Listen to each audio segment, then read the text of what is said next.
안녕하세요. 플래너 수업을 진행했던 홍현수 작가입니다. 저도 초등학교 3학년 딸을 둔 아빠거든요. 아이에게 어떻게 하면 자기주도적 학습 습관을 물려줄 수 있을까 고민이 항상 많습니다. 이 수업을 함께 해주신 부모님들도 저와 비슷한 고민을 하고 계실 것 같고요.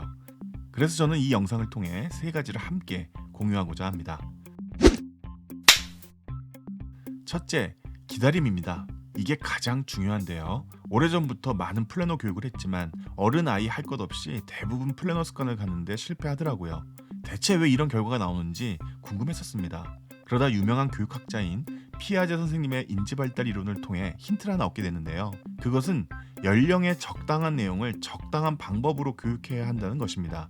그러니까 플래너도 다른 과목들처럼 나이에 따라 다르게 가르쳐야 한다는 걸 깨달았죠. 걷지도 못하는 아이에게 뛰라고 할 수는 없으니까요. 그래서 1, 2학년 반은 제가 시간 개념보다는 프로젝트를 중심으로 플래너를 사용하도록 지도했습니다. 그것도 등교 전 아침과 하교 후 저녁 시간으로 한정시켰죠. 이 시기의 아이들은 아직 눈앞의 일만 가장 중요할 시기라서 무언가를 미리미리 생각하는 능력이 매우 약하기 때문입니다. 3, 4학년 반은 제가 시간을 적용시키기 시작했는데요. 마찬가지로 아침, 저녁으로만 한정시켰습니다. 다만 이 시기부터는 일의 우선순위를 더 고민하도록 하고 예상치 못한 상황도 있을 수 있음을 알려줍니다. 결국 5, 6학년 반이 되어야 하루 단위로 시간 개념을 적용시키고 플래너 양식도 바꾸는데요. 바로 이 시기에 MBTI와 애니어그램을 접목한 성격 유형별 플래닝 수업도 해볼만 하게 됩니다. 아이 성향이 어느 정도 나타나는 시기니까요. 물론 가르치다 보니 이런 이론적인 상황과 무관하게 저학년이 고학년보다 플래너를 잘 쓸 때도 있고 그 반대도 있었습니다. 여기도 예외는 있더라고요. 말씀드리고 싶은 건 이제 막 플래너를 배운 아이가 다소 서툴고 어색해 하더라도 믿고 기다려주시면 좋겠습니다. 아이가 지금 어느 단계에 있는지 모르니까요.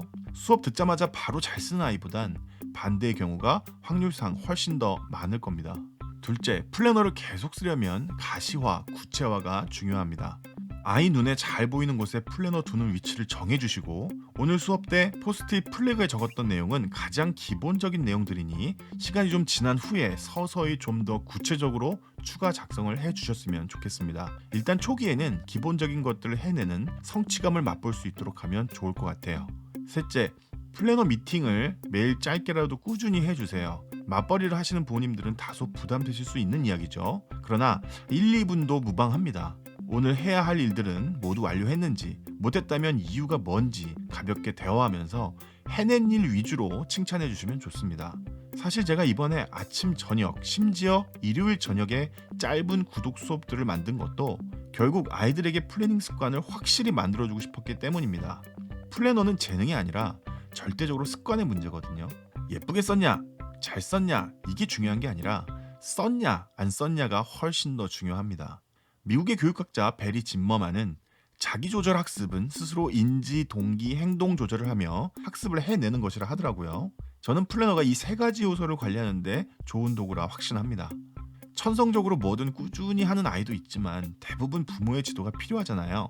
바로 이때 플래너가 중요한 역할을 할 겁니다. 플래너는 아이를 관찰하기 가장 쉽고 현실적인 도구이기 때문이죠. 그래서 저도 열심히 제 딸에게 이 플래너를 가르치고 있습니다.